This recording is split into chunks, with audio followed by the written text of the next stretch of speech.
জয় গুরুম। আমি শিশির রঞ্জন দাস, ফরিদপুর, বাংলাদেশ থেকে বলছি। আমি শ্রী শ্রী দীনদয়াল ব্রহ্মচারী গুরুদেবের একজন শিষ্য। আমি গুরুদেবের কাছ থেকে দীক্ষা নেওয়ার পর থেকে আমি ওনার প্রদত্ত মহামন্ত্র সকাল সন্ধ্যা জপ করতে থাকি এবং দিন দিন তার সুফল পেতে থাকি, অনুভব পেতে থাকি। আমার মন, আমার শরীর, আমার চিন্তা চেতনায় আধ্যাত্মিকতার ছাপ আমি অনুভব করতে থাকি।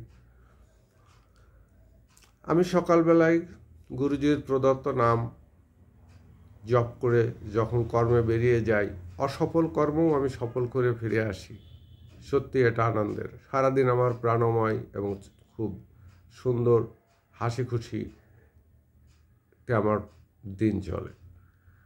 যদিও আমার কর্মক্ষেত্রে বেশ কিছু জটিলতা থাকা সত্ত্বেও সেগুলো যেন ভুলে যাই যখন মহামন্ত্র জপ করি।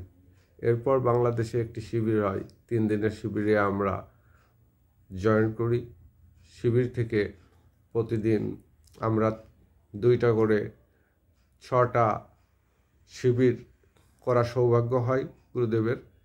শিবির করার পরবর্তীতে আমাদের শরীর মনে আমরা যা কিছু ওখানে ফিলিংস অনুভূতি পাই, সেটা আসলে বলার মতো নয়।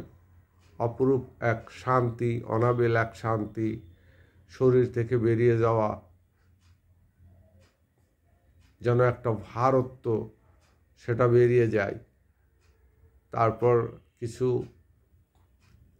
জিনিস আমরা দেখতে পাই, দর্শন পাই, দুর্লভ বস্তুর দর্শন, যেটা আমাকে প্রচণ্ড রকম এবং আমার গুরু ভাই বোনদের কাছ থেকে তারা আরও উন্নত অনুভব পেয়েছে। সব কিছু মিলিয়ে আমি প্রচণ্ড সুন্দর একটা সময় কাটাচ্ছি এবং আমি গুরুদেবের প্রদত্ত নাম করে যাচ্ছি এবং আমি প্রচণ্ড রকম আশাবাদী। আমি আরও কিছু বিষয় আমি অনুভব করতে পেরেছি যেগুলো অলৌকিক, আধ্যাত্মিক, সেগুলো সত্যিই সুন্দর।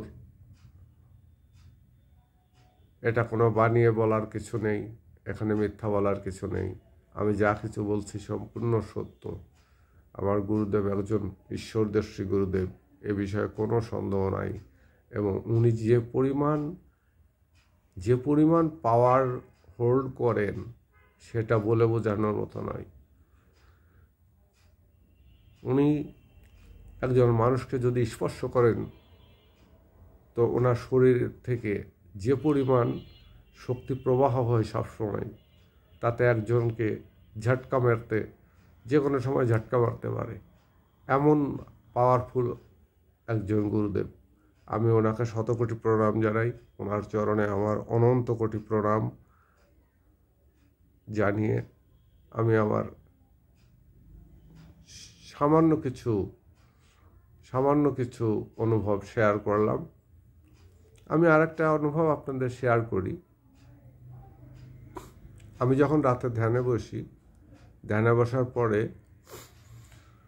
প্রথমে প্রাণায়াম করি। প্রাণায়াম করার পরে গিয়ে যখন ধ্যানে বসার পরে আমি দেখি যে আমার বাসা 4 তলায় এবং আমার ঠাকুর ঘরে আমি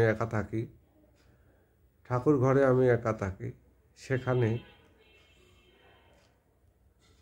আমি যখন জব করতে থাকি একটা সময় ঘোরের মধ্যে চলে যাই এবং আমি বুঝতে পারি কিছু একটা এসে আমার পিছনে দাঁড়িয়েছে।